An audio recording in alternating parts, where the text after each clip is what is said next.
Hey guys, this is Brihadiswara temple in India, and I'm going to show you some solid evidence that ancient Indians were well connected to the rest of the world.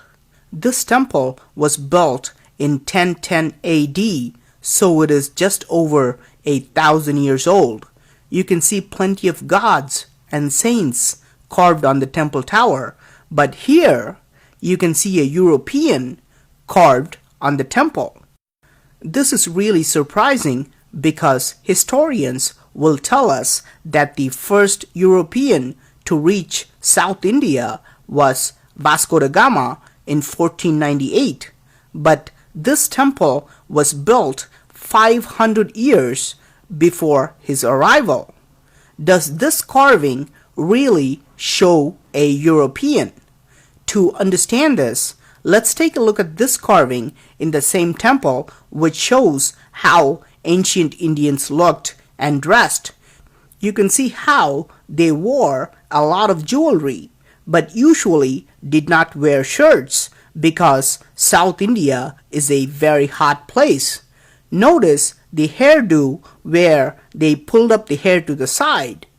This is confirmed by another carving which shows a similar hairdo, and it also shows a broad nose.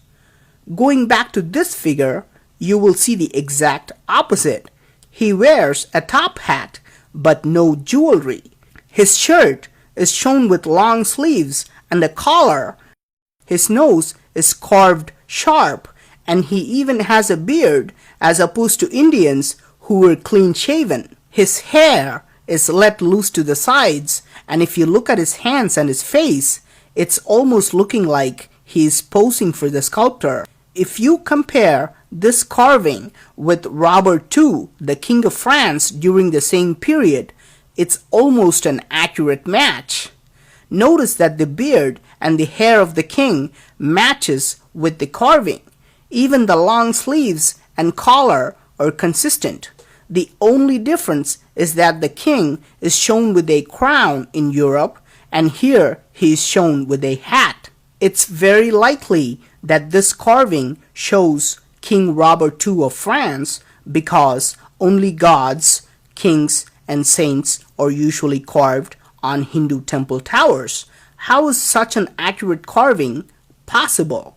Were the world leaders connected 1,000 years ago just like they are connected today? Are there any other carvings in this temple that show people from other countries as well?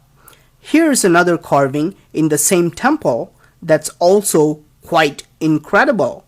This clearly shows a Chinese man with a long beard and a long mustache. Here's a painting of an ancient king who ruled China. Look how he too has a long beard and a long mustache.